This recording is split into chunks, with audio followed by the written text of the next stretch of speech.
کا تھا کہ یہ صحیح نہیں ہے اس جگہ, بھی بیٹھو بیٹا آرام سے 2-4 دن گزاریں, ٹھیک ہو جائے گی, اس کے بعد پھر پتا چلے گا کہ اتنا ہوا ہے یا نہیں ہوا.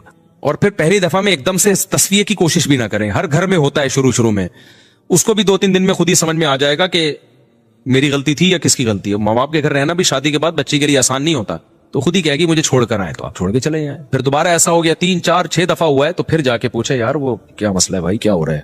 ایک دم سے چنگیز خان نہ بنے, بٹھا کے داماد کو بلائیں, بیٹا آرام سے بتاؤ کیا ہوا ہے, ہو سکتا ہے آپ کی بیٹی کی غلطی ہو, وہ ٹھیک ہو. آپ کے ساتھ بھی تو یہی کچھ ہوا تھا کہ نہیں ہوا تھا شروع میں, ہو سکتا ہے وہ ٹھیک ہو.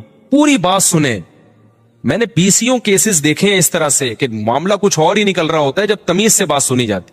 پوری بات سنیں, پھر دیکھیں, اینالائز کریں, تجزیہ کریں, بھائی کس کی غلطی ہے, جتنی ہو اتنی آرام سے تنبیہ کریں. وہ داماد بھی نیا اس کی چوتھی شادی تھوڑی ہے, پہلی دفعہ شادی کی, اس کو بھی نہیں تجربہ کہ بیویوں کو کیسے لے کے چلا جاتا. تو اس لیے اس کو آرام سے سمجھائیں یار یہ بات اس طرح نہیں, اس طرح کے دیکھو یہ ہم نے بچی کو بڑے ناز, حالانکہ ناز واز سے پالا نہیں ہوتا, لیکن اس وقت یہی کہا جاتا ہے ہم نے بڑے ناز سے پالا ہے, اور جو ہے بہت لاڈ سے یہ بچی پلی ہے, اس کو ذرا تمیز سے دیکھو.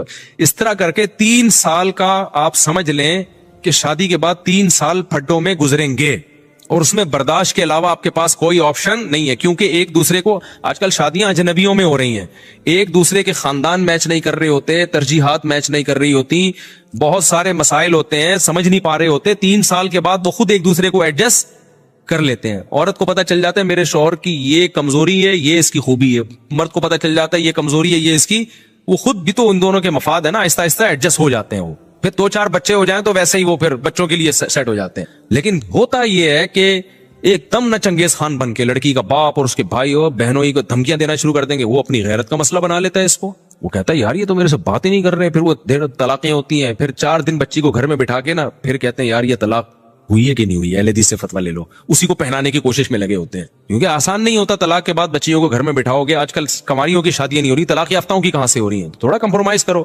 اچھا شوہر کو تو چاہیے کہ وہ اپنی بیوی کو الگ رکھے اپنی ماں سے. میں یہ شوہروں کو کہتا ہوں, عورتوں کو نہیں کہتا کہ آپ اپنے شوہر سے بولو کہ مجھے الگ ہوئی, اس سے گھر کا ماحول خراب ہوتا ہے. مرد کو چاہیے خود ہی یہ کام کر لے, خود یہ کام کرے کہ بھئی الگ رکھے اس کو, اگر اللہ نے وسائل دی. لیکن ماں کو نہیں چاہیے کہ اپنی بچی کے کان بھرے, میرا بیان سنا کے مفتی صاحب بھی یہی کہتے ہیں کہ الگ رہنا چاہیے, تم اس سے